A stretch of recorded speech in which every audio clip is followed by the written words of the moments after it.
नमस्कार, आप देख रहे हैं न्यूज़ रांची मेल। मैं हूं आपके साथ रेखा। इस वक्त मैं मौजूद हूं करमटोली स्थित धुमकुड़िया भवन में। कुर्मी समाज और आदिवासी समाज में है जो लगातार जो है जंग छिड़ी हुई है। आपको बता दें कि कुर्मी समाज का कहना है कि उन्हें आदिवासी के श्रेणी में शामिल किया जाए, वहीं जो आदिवासी समाज के लोग हैं वो लगातार इसका विरोध कर रहे हैं। और इस वक्त हमारे साथ खास बातचीत के लिए जुड़ी हुई हैं पूर्व मंत्री गीता श्री उरांव जी। चलिए सीधा हम इनसे जुड़ते हैं और जानते हैं कि आदिवासी सूची में जो है कुर्मी समाज के लोग हैं शामिल होने को लेकर के लगातार जो है रेल टेका आंदोलन भी किए हैं और लगातार प्रयास कर रहे हैं कि उन्हें जो है आदिवासी सूची में शामिल किया जाए। इस विषय पर उनका क्या कहना है? मैम, लगातार जो है कुर्मी समाज के लोग हैं वो आदिवासी सूची में शामिल होने को लेकर के लगातार जो है मांग कर रहे, प्रयास कर रहे हैं। किस आधार पर उनका ये कहना है कि वे आदिवासी हैं? उनका बस एक ही आधार है, 1913 के गजेटियर का कॉपी, और कोई आधार नहीं है इनके पास में। और बस एक वही है, और बाकी तो ये लिखित रूप से यूँ ही देते रहते हैं कि आज़ादी से पहले थे, फिर आज़ादी के बाद षड्यंत्र के तौर पे हटा दिया गया हमें।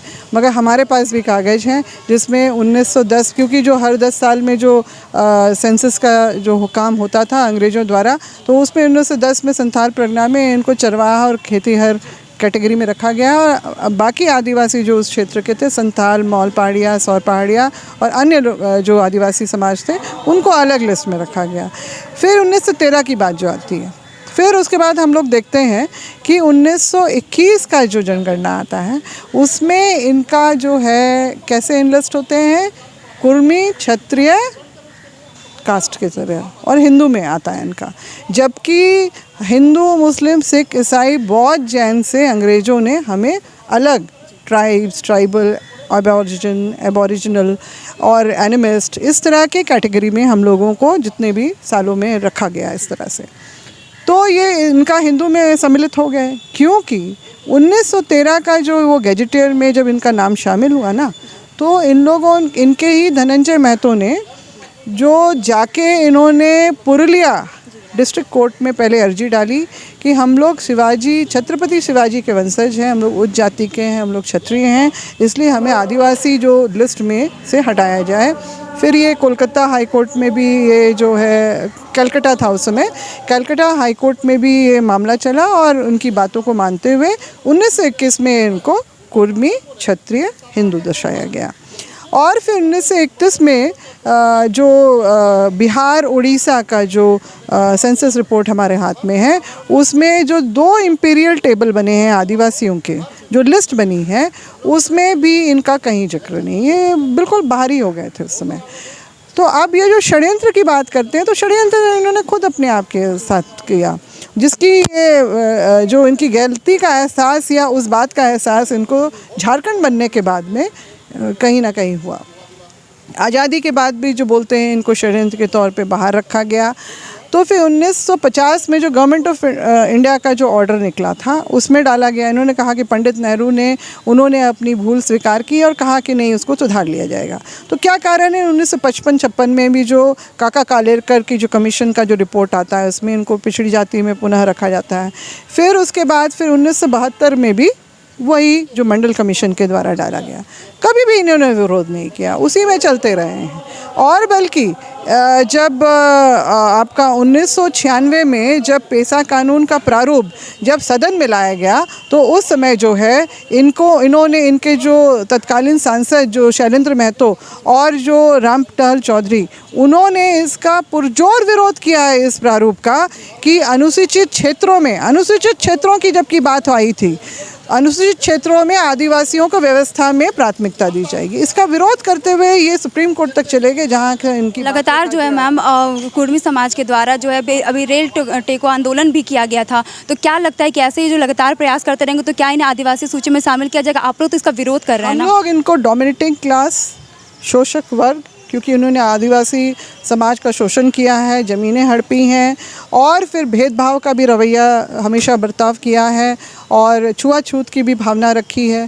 तभी जो है मतलब कि बहुत बातें आई कि हम लोगों को अलग से बैठा के घर में भी जो खाना दिया जाता था तो बोलते थे खुद से बर्तन धो, जहाँ पर बैठे हो वहाँ पर गोबर से लिपो। और उसके बाद फिर जब श्राद्ध का कार्यक्रम जो होता है उसमें भी आदिवासियों के लिए अलग पंक्ति अलग दिन में होती है, और फिर सदान और महतो लोगों के लिए अलग से। तो ये सब क्या है। फिर 2020 का ही मेरे पास मामला है, 19-20 का ज़मीन कब्जे का भी है और सार्वजनिक कुएं से मुरी में जो है उसका मेरे पास अभी भी कागज़ मौजूद है, FIR हुआ था उसमें कि सार्वजनिक यानी सरकारी कुएं से महतो समाज के लोग मुंडा समाज के लोगों को पानी नहीं भरने दे रहे थे। तो इसमें झड़प हुई थी, केस हुआ था। तो फिर अखिल भारतीय आदिवासी विकास परिषद ने हस्तक्षेप किया था, उनकी जो समर्थन दिया था, तब मामला जाके ठंडा हुआ था और उनका मान सम्मान बरकरार रखा गया था। कुर्मी समाज का यह आरोप है कि आप लोग आदिवासी के द्वारा जो है यहाँ की ज़मीनें हड़पी गई है, तो इस पे आपका क्या कुछ कहना है? कुर्मी समाज यही तो बात है ना, इनका तो ये सारी चीज़ों को उलट पुलट कर रहे हैं।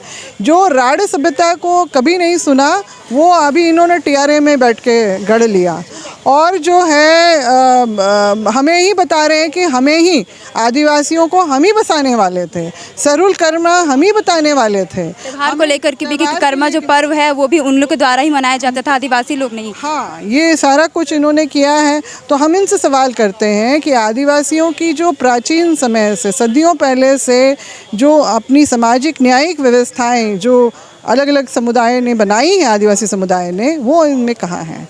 हमारे में तो जो पढ़ा व्यवस्था, मानकी मुंडा, ढोकलो सोल, माजी परगनाथ, ये जैसे प्रमुख जो हमारी जो सामाजिक संस्थानें हैं जिनको जो रूढ़िगत परंपरा के अंतर्गत रखते हुए 13(3) क में जो हमें अनुच्छेद 13(3) क में संविधान में जगह दी गई है, उसके अंतर्गत सदियों से लेके अभी तक हमारा समाज संचालित होता है। आज भी वो व्यवस्था हमारे यहाँ विद्यमान है।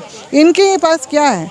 ये रूढ़ी का में परंपरा के नाम पे तो मैं इंटरव्यू देख रही थी रिसर्च स्कॉलर का कि इनमें तो गाली देने की प्रथा है, रिश्ता ही गाली देते देते बनाते हैं। हमारे समाज में तो नहीं है, हमारी तो व्यवस्था, हमारा इतिहास ही बिल्कुल अलग रहा है। तो ये इस तरह की जो थोड़ी बातें जो कर रहे हैं ना, ये फालतू के जो अपनी बातों को प्रमाणित करने के लिए, और यही बताता है कि वो जिस तरह के लोग हैं, शोषक वर्ग, डोमिनेटिंग वर्ग एक है, वो अपनी बातों को मनाने के लिए अड़ा हुआ है।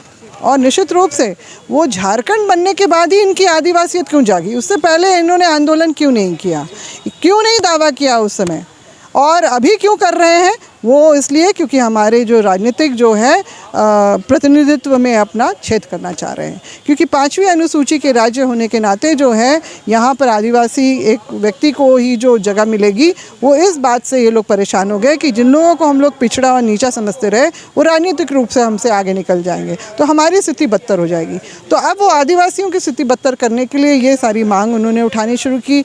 मगर संवैधानिक प्रक्रिया जो संस्थानों के द्वारा जो 2004 में जो रिपोर्ट बना है, उसमें निश्चित रूप से, क्योंकि उन्होंने तो जनेऊ भी धारण किया, कुर्मी क्षत्रिय भी अपना वो समाज बनाया है इन लोगों ने, और उसके अंतर्गत जो है इनका जो है सारा जो गोत्र है, संस्कृति है, वो सनातनी मनुवादी उससे चलती है। मनुवादी इनके गोत्र भी हैं। तो अभी वो पहले 21 थे रिपोर्ट के अनुसार, मगर आज के डेट में 81 हो गए। मतलब और वो हमने देखा है कुछ कुछ उठा के, कुछ संथाल का, कुछ उरांव का, कुछ मुंडा का मिला के इन्होंने यार कुछ आर लगा के इन्होंने उसको अपनी सभ्यता, और ये फिर वो राढ़ सभ्यता में चले गए। इस तरह की ये सारा चीज़ करने में माहिर हैं और हर तरीके से ये अपनी जो चीज़ों को स्थापित करना चाह रहे हैं। क्यों नहीं मतलब आदिवासी समाज जो इतना यहाँ पर 32 जो हमारे अनुसूचित हैं, जिन्होंने अपने में आपस में सामंजस्य बना के रखा, और क्यों इनके खिलाफ गोल बंद हो रहे हैं? क्योंकि कभी भी वो जो अपनापन या वो जो समानताएं कभी दिखी नहीं ना। आज आप भेदभाव कीजिएगा, अन्याय कीजिएगा और उस तरह का बर्ताव रखिएगा, तो फिर वो तो स्पष्ट दिख रहा है। और जैसे कि अभी सिल्ली का ही इसी साल का जो है लोहार जाति के जो लोगों को जो पानी से, सार्वजनिक कुआं से, कितना बड़ा ज़बरदस्त इसमें हुआ था, हाईलाइट हुआ था। तो ये सारी चीज़ें हैं, एक तरफ से ये भी चल रहा है, दूसरी तरफ एक तरफ से आदिवासी होने का दावा भी, और फिर अन्याय भी करते रहेंगे भाई। तो ये सारी चीज़ें दोनों एक साथ मेल नहीं खा रही हैं कहीं पर, अगर लोग ध्यान से बैठ के देखें तो। इनकी कोई भी बातें, सिर्फ 1913 का इनका आधार है, वो भी जो इन्होंने नकार दिया, उसको नकार दिया।